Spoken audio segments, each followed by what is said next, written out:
Hello and welcome everyone. I'm Tremaine Wright, the chair of the Cannabis Control Board, and recognizing that we have all board members present and participating remotely, I'm pleased to call to order the seventh meeting of the Cannabis Control Board and to welcome all of you who are participating via real-time live stream. This meeting will be recorded, and the recording and transcript will be available to the public on the Office of Cannabis Management's website, cannabis.ny.gov. Information on Cannabis Control Board meetings is available on a designated section of the OCM website. Today's agenda is a little lengthy and includes several items that we're excited to tackle.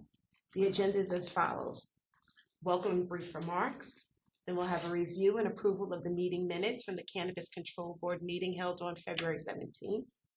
The board will then proceed into executive session to discuss proposed pending and/or current litigation matters, as well as the training on statutory interpretation and drafting. Then we will consider the proposed conditional adult use retail dispensary regulations, then consideration of opening the application window and approval of the application for adult use conditional cultivator licenses.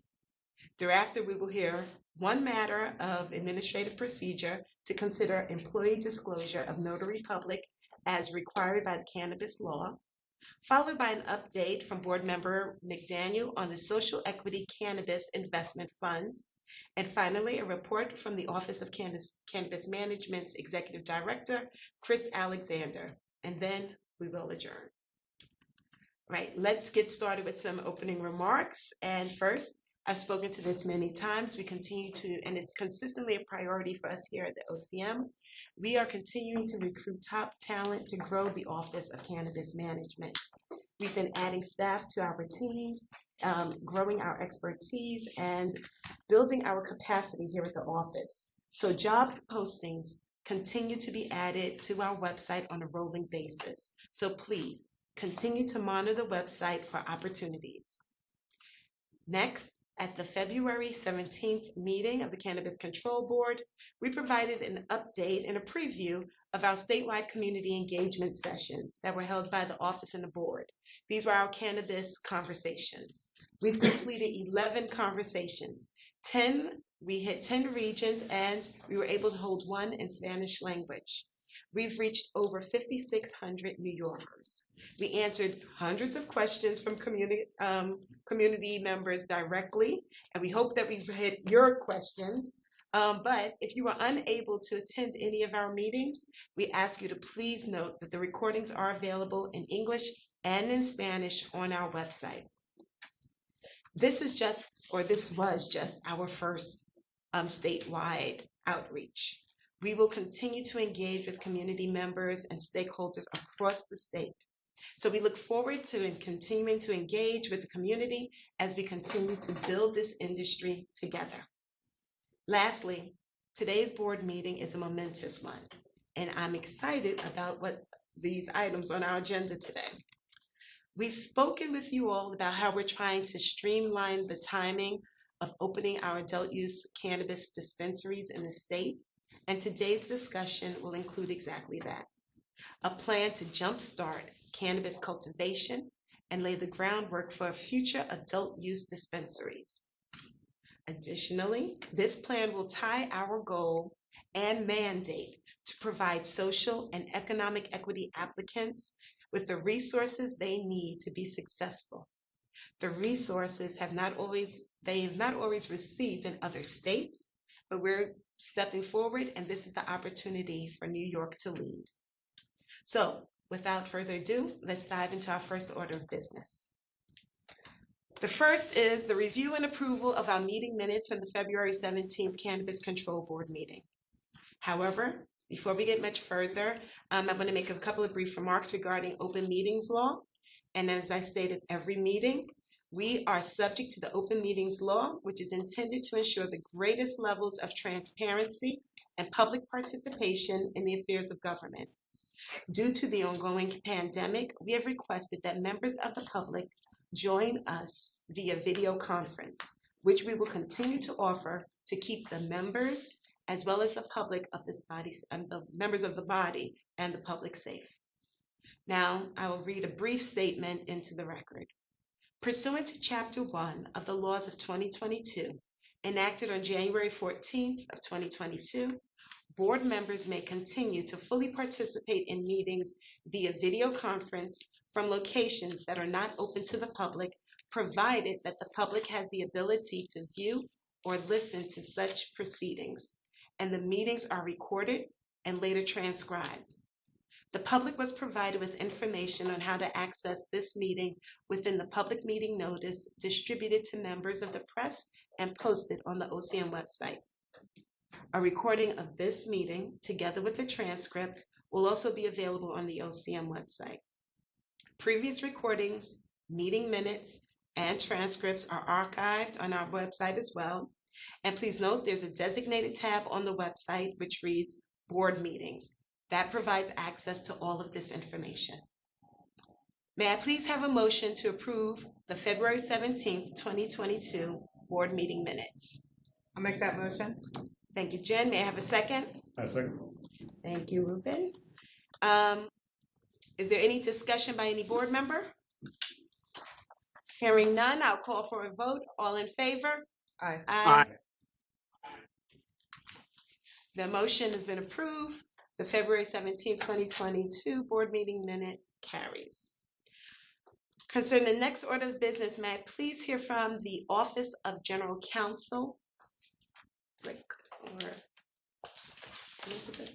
I think first Elizabeth will present some information about the litigation, and I'll step out while she does that, and then I'll come back in. We have to go. We have to to take the it. executive session. You know, that's why he's saying it, because we're getting ready to make the motion, go into exec. He just wanted to tell them what they were talking about, so. Okay. So I'll step out now, but I'll come back when you're done, Elizabeth. Okay. So may I please have a motion to consider and approve an executive session to discuss proposed pending and current litigation, as well as a training. So moved. May I have a second? I'll second. And then seconded. Any discussion or comment by any board members? Okay, I'll call for a vote. Ms. Metzger, Aye. Ms. Garcia, Aye. Mr. McDaniel, Aye. Mr. Perry, Aye. and I. So the motion to approve has been to discuss the proposed pending and current litigation as well as training carries. To my fellow board members, we'll now move into the executive session. Everyone else, the video screen will now have a hold screen until we return to continue the remaining items on the agenda.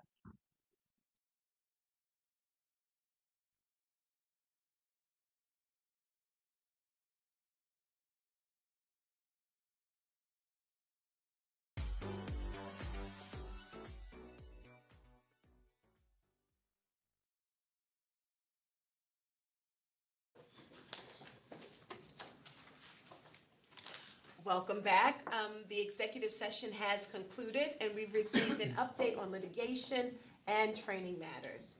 Now we'll move on to our next order of business. May I please have a motion to consider and approve resolution number 2022-04, a resolution directing the Office of Cannabis Management to file certain proposed conditional adult use retail dispensary regulations. I'll be happy to make that motion. Thank you. Hill, may I have a second? I'll be happy to second. Thank you, Ms. Metzger. Mr. Alexander, could you please provide an overview of the regulations? Thank you, Madam Chair. I'd actually like to invite Axel Burnaby to provide this update to the board. Axel is the Senior Policy Director and Chief of Staff to the office. And for the last 6 years, he's helped to oversee and lead the state's medical cannabis and cannabinoid hemp programs. He led the team that spearheaded legalization of recreational cannabis in New York and had helped to draft and build consensus around the MRTA, so I'm happy to have him here on our team. Axel, please present the regs. Thank you, Chris. It's a real honor to be here today to do this. Madam Chair, thank you for the opportunity and board members to present here today. We are extraordinarily proud as an office to be presenting to you a way forward on licensing, in particular with a social equity emphasis. We'd like to note that we are just under the 1-year anniversary of the MRTA, so I believe all of us collectively have made up some time for the delays early on, and We're very proud of that fact. We're also very proud to be proposing a framework for licensing, which includes a supply chain that starts with farmers in New York and ends with social equity and justice-involved individuals owning dispensaries in the state right out of the gate. Herb Barbeau will be speaking to opening the application for the farming side, but what I'd like to propose to the board today is on the dispensary front, the dispensaries and retailers that would be selling the product that we would have grown by New York farmers. And so the proposal we have in terms of regulations is to identify a group of potential applicants and some support that we would be providing those applicants in a way to get them open really quickly. So a quick summary of the proposed regulations is essentially we have defined a group of applicants. We've done so with a two-step process for your review. The first would be to set a minimum eligibility criteria for people to be able to apply. And once those minimum eligibility criteria have been met, there would be some scoring rubrics which would differentiate between those eligible applicants in order to pick winners. And the eligibility criteria are fairly straightforward. It's justice-involved individuals, either themselves justice-involved or someone in their family is justice-involved, and that they are owners of a small business or a business. And those two criteria would allow you to then apply. Once you've applied under the regulations, you would be scored according to three criteria. The first would be whether you yourself was arrested or convicted of a marijuana-related offense, or whether it was someone in your family. That would score differently. And then you would also be asked to provide your permanent address at the time of the arrest or conviction, and that would be compared to other local communities on the basis of arrest record data and other prohibition and overcriminalizations of certain communities and household income. So we would be looking for individuals that come from communities that have been impacted. Frankly, that is the mission of the MRTA, and we know that that is what you're looking for, so we'd like to present you with an option there. And finally, in order to make sure that the program is as successful as possible for this group of dispensaries, we'd like to look at the way that these individuals have run their business and make sure that we look for successful businesses that have an opportunity to really grow and create opportunities. And so there'll be criteria that we'll be proposing to you in an application after the public comment on these regulations, which would identify criteria to evaluate those businesses. But we would ask in these regulations that you provide us with the ability to do so. And the last thing I'd like to just add is, and I think Chris will be speaking to this, there are provisions in the regulations that would provide support to these dispensaries in the form of either loans or help with the retail functions. And again, this is designed to get them up and running as quickly as possible, but it would also provide certain restrictions with respect to this license. The reason it's called a conditional dispensary license is that it has a 4-year term, and during those 4 years, the individual that we've been speaking about would be required to keep a majority of ownership and control over that entity and not be able to sell it for those 4 years, with the idea that they would build the kind of wealth that hopefully would result in the sort of intergenerational wealth that I think, again, folks are looking to achieve. So we hope that you find these satisfactory, and we're very excited to present these to you. Thank you. Thank you.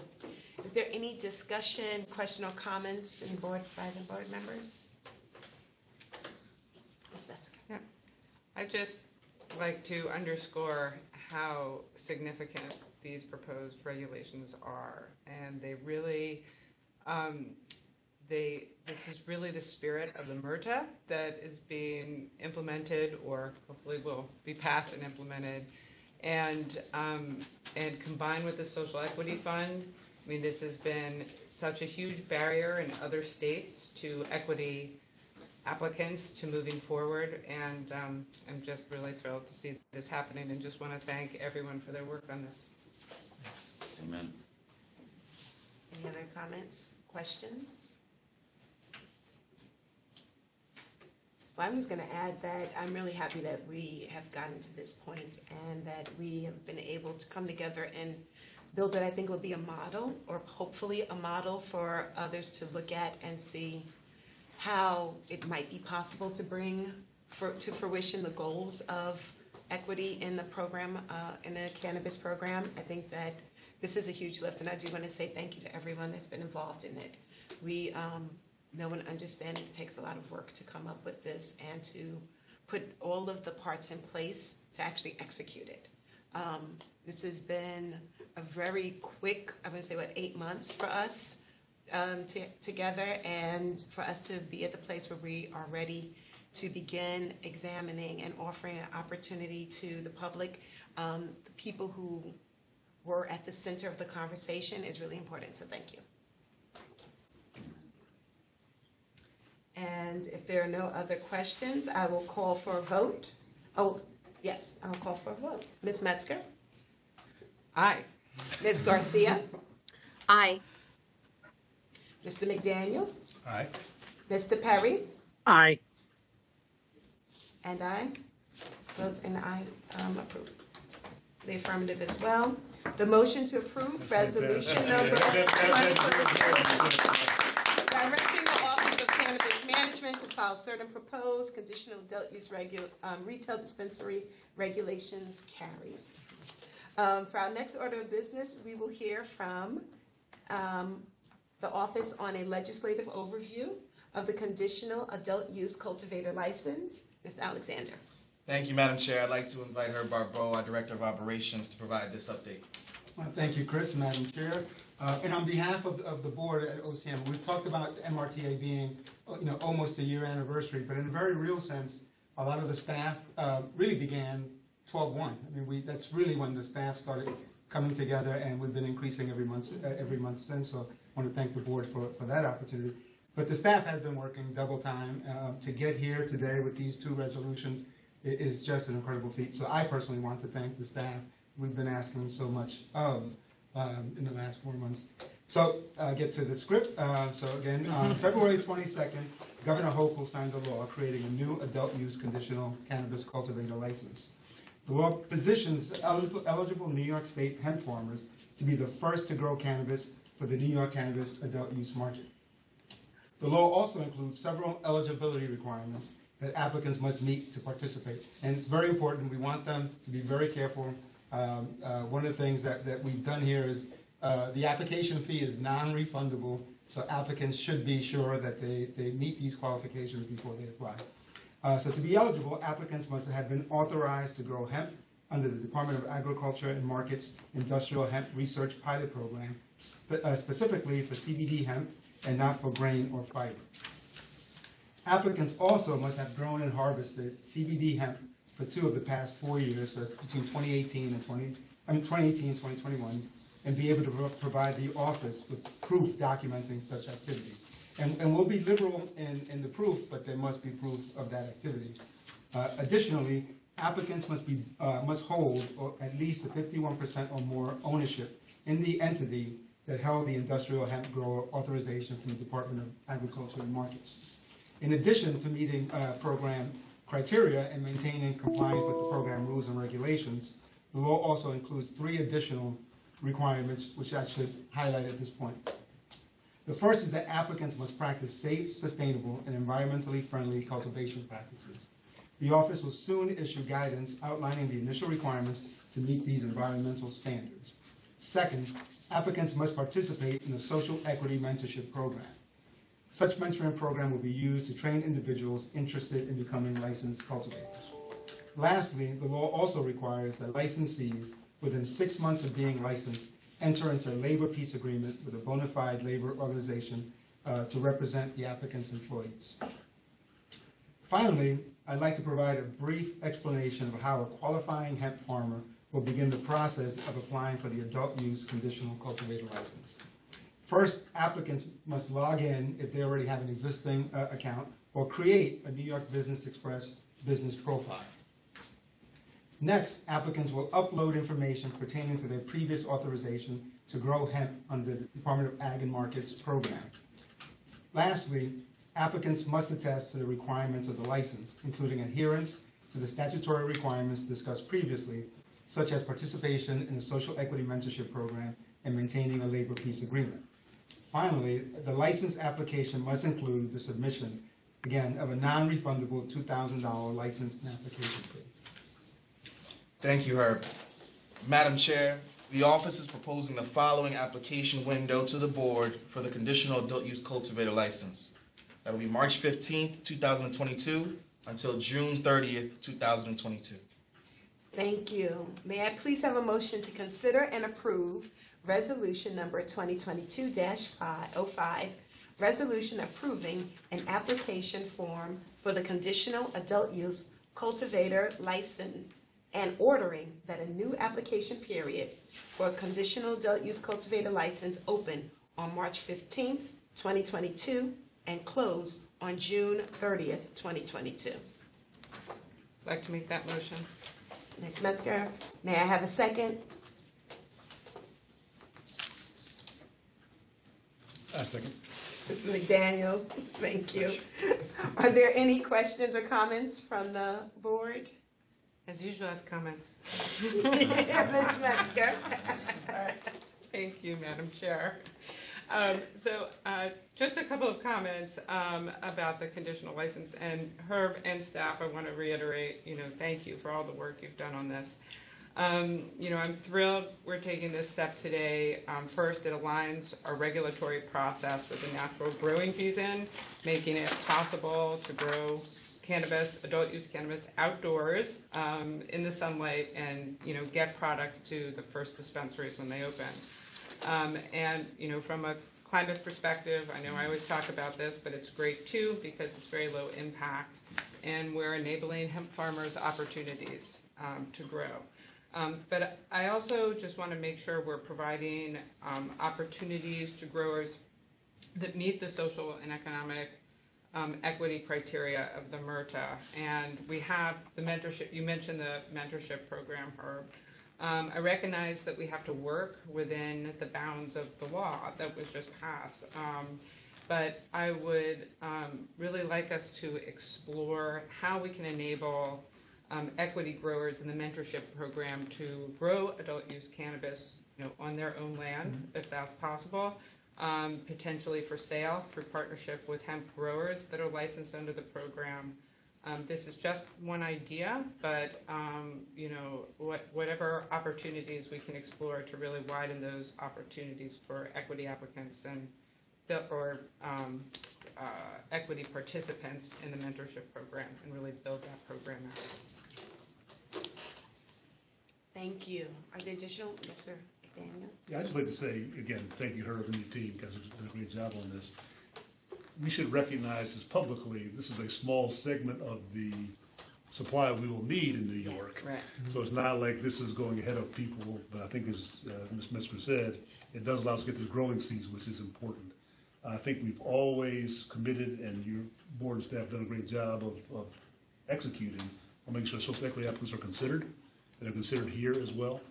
I just wanted to remind us all, this is the first of several grow licenses that will be needed, and the first of a lot of grow opportunities will be needed to supply the market for adult use recreational cannabis. So this is a great first step, a great outline of kind of where we'll be going in the future, but I want to just remind us all this is the first step of many steps to supply this market properly.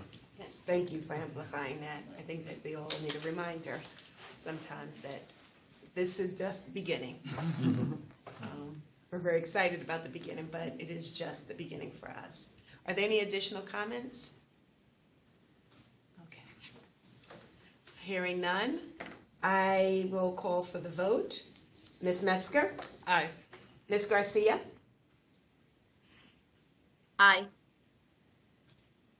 Mr. McDaniel? Aye. Mr. Perry? Aye. Aye. I'm an affirmative as well. The motion to approve resolution number 2022-05, resolution approving an application form for the conditional adult use cultivator license and ordering that a new application period for a conditional adult use cultivator license open on March 15th, 2022 and close on June 30th, 2022 carries. And also deserves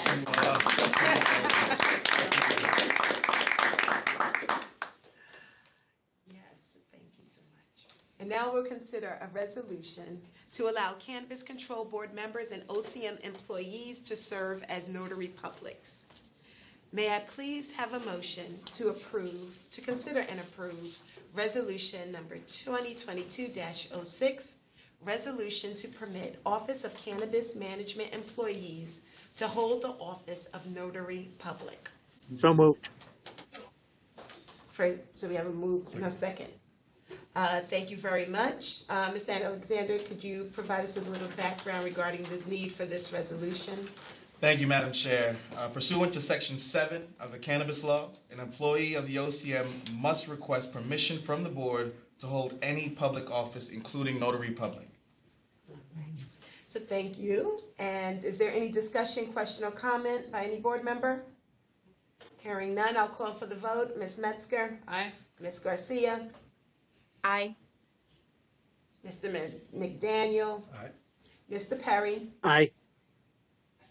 and Tremaine, aye. The motion to approve Resolution 20-22-06, resolution to permit Office of Cannabis Management employees to hold the office of notary public carries. And now the next order of business. During the last Cannabis Control Board meeting on February 17th, Mr. McDaniel, Board Member McDaniel, presented an overview of the $200 million public-private fund that will provide funding to certain eligible applicants from communities impacted by disproportionate policing during the decades-long cannabis prohibition. And now I'd like to invite Mr. McDaniel, please provide an update on the fund. Great, thank you, Madam Chair. I think it's important for us all to remember that we talk about social equity a lot. You know, equity and equality are two different terms, and sometimes they get confused, but it's great that the legislature and the governor understand that without equity, you can't start from an equal place. And one of the places where our social equity candidates have really struggled is access to capital. And this fund is really designed to address a portion of that program.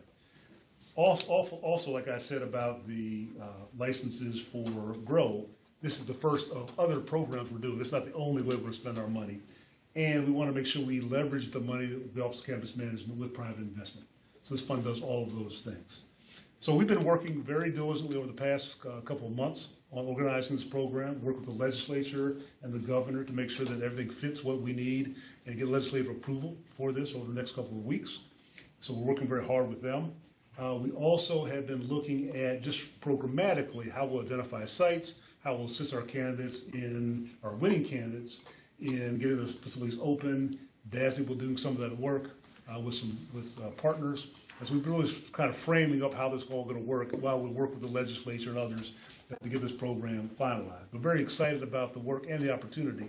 It also has been very heartening to spend some time looking at the state to see we have a lot of opportunity for locations around the state. But also this program will make sure that as we roll out the first adult use cannabis sites, that they will be all over the state. And that I think is important. Also with the initial program we passed for regulation-wise, this will help us get all of our dates right? So we have applications in for licensees to run the places. We're going to get some supply in place. We also make sure the facilities are up and running when it's time, and this does that. So we issued an RFI, a request for information, to qualified investment managers to assist us in managing this fund. Those requests are due on March the 16th. That will give us some additional information about what the market thinks we should do from a structuring perspective. This is not an RFP.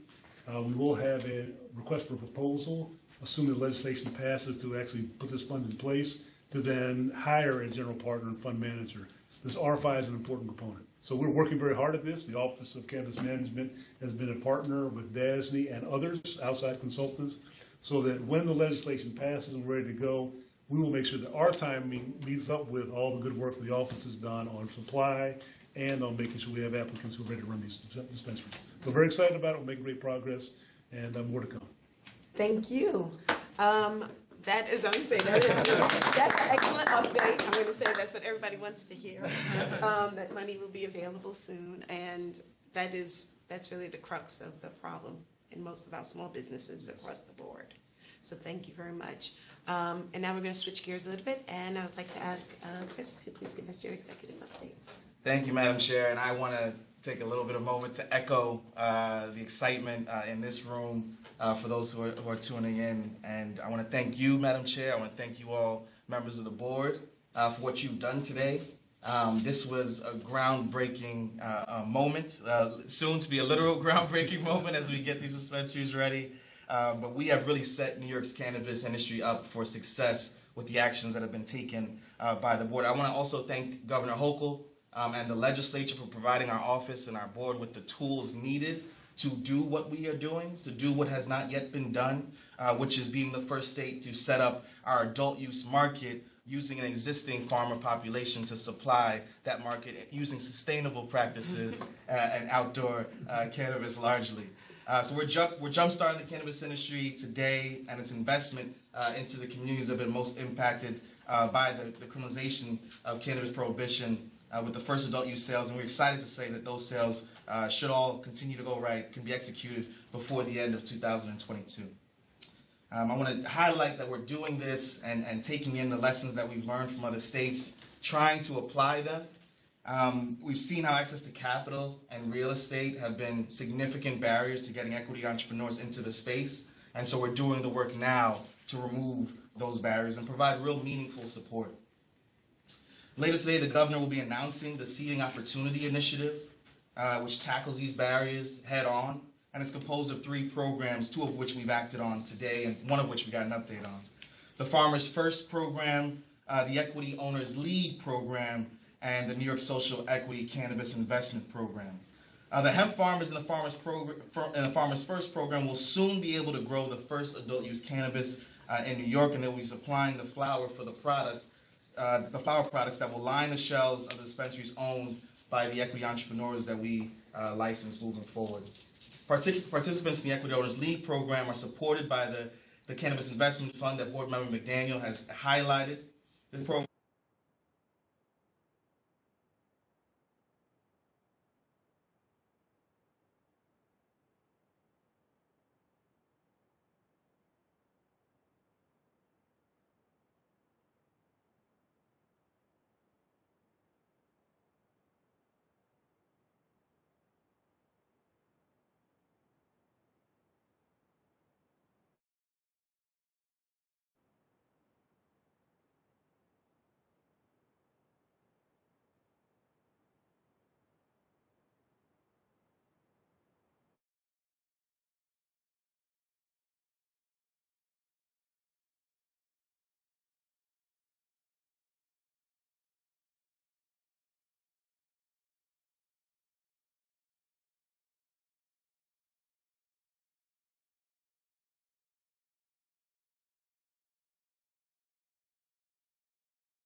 Apologies for those technical difficulties, but as I was saying, we're doing this by taking the lessons that we've learned from other states and applying them.